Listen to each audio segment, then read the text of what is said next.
Welcome back, Cat Babes. In today's tutorial, we're going to go ahead and do this Little Red Riding Hood Halloween look for my final look of the year for Halloween.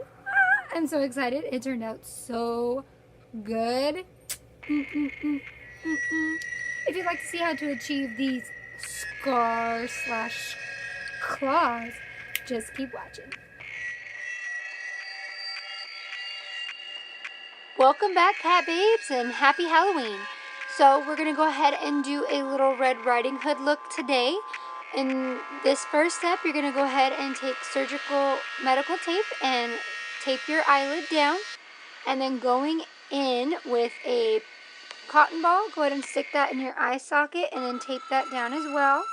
You will end up using 3 long strips of the surgical tape to make the lines for the cut that we will be making, and then just make sure you go ahead and put some on your eyebrow as well to keep it from getting touched by the liquid latex.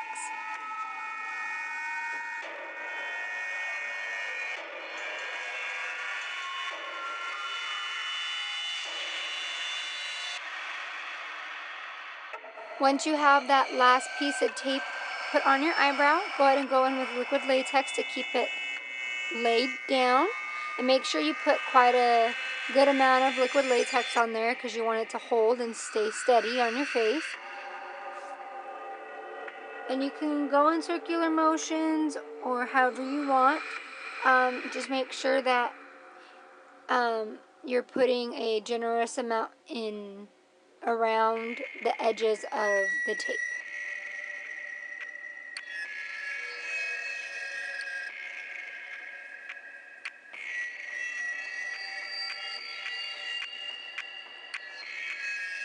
And then going in with the third piece, just go ahead and repeat the same steps that you did with the other ones.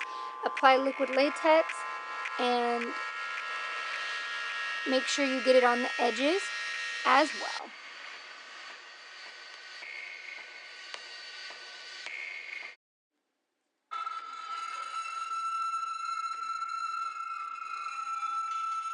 And then going in with some toilet paper, go ahead and put that at the top of where your tape pieces are, because this will help make the gouged claw marks in your face. And make sure you apply a generous amount of liquid latex. This way it looks like your skin is standing straight up versus it look like it's laying really flat. Because right now it looks like it's flat.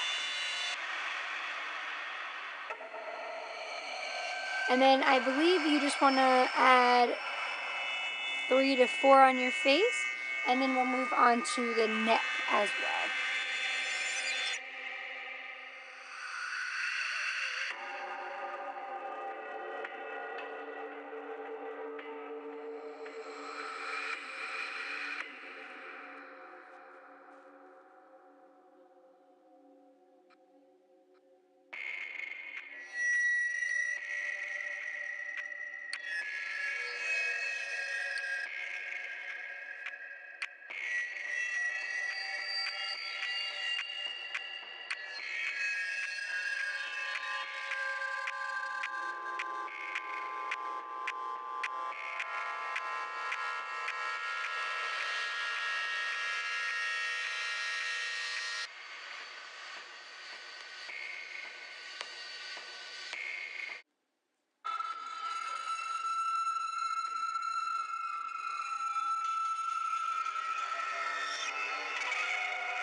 Now while we let the face dry, we're going to go ahead and do the same thing on the neck.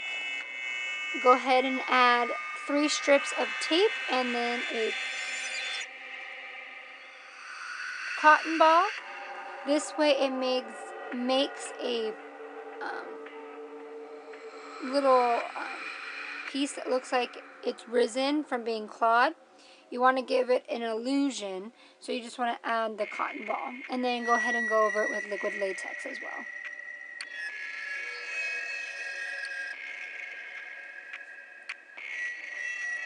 And on this as well, you'll go ahead and add your tissue paper, your toilet paper over the top of it as well, just to create those little effects.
Now that the face is dry, we're going to go ahead and go in with a wet beauty blender and some Milani foundation.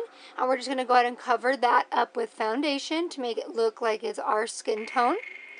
And then what we'll go ahead and do is we're going to grab the Morphe 3502 palette. And in that palette, you're going to be using the colors in the right-hand section, the black and the two dark brown shades, and those shades are going to give the effect of bruising and things like that. While my neck is still drying, I'm just going to go ahead and use the 3502 palette because I don't want to put my sponge or any brushes on wet liquid latex, because again, liquid latex will ruin anything that you put it on. So make sure you use things that you do not like or you will have issues. So going in with the dark brown, just go ahead and create the shadowing effect around the edges. And then here, you don't really have to blend too well because the messier it looks, the better it looks, in my opinion. But just continue to add the brown and then like the reddish brown that's at the bottom over everything to give it like a little bit of a bruised effect.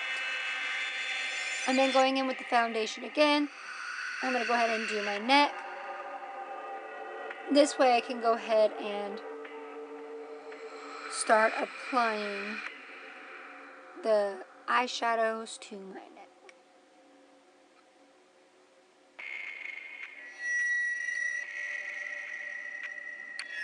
I know it looks funny when you look at it, but once you start to add the eyeshadows and the fake blood, it really does look a lot better.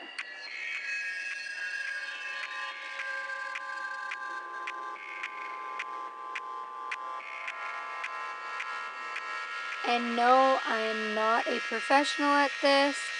I just pick colors that I feel are going to look best, and I go with it.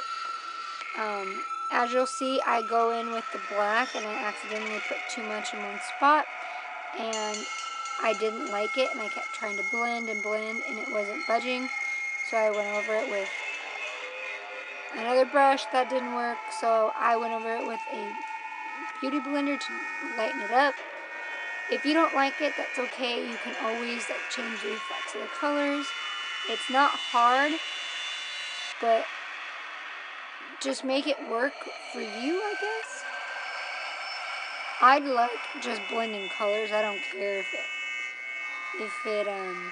looks right, because once you put blood on, the blood fixes anything that you feel is messed up, honestly. Because see, right now it doesn't look that great, but once you start adding the blood in, it honestly fixes everything. And the blood, I feel like, is a little bit harder to do, but I will say the scab blood is not my favorite to use, but you have to use it in order to make it look like you have chunks of blood coming out of your body.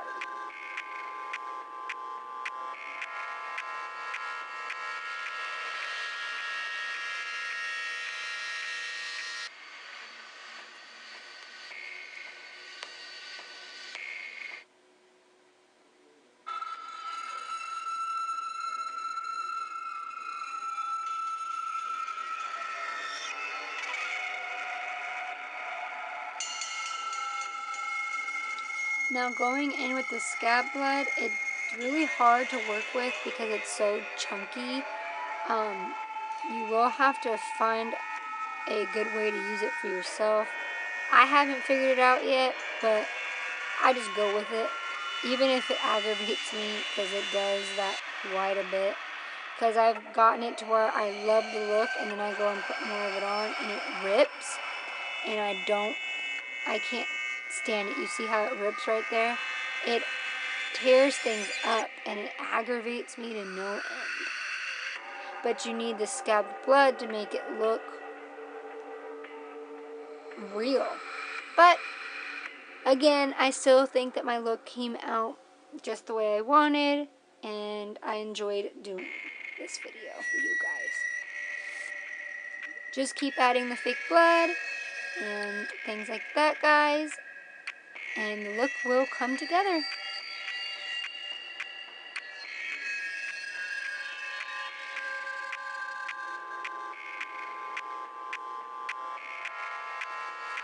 Well, guys, this is the end of the video. Again, happy Halloween. I hope you guys enjoyed this tutorial. Please leave a comment, a thumbs up, and if you haven't already, subscribe to the cat family. And thank you so much for watching this video on Halloween. You guys could be out living it up outside. But again, thank you. And I will catch you in my next one, and I hope you enjoyed this video. Thanks so much. Bye, guys.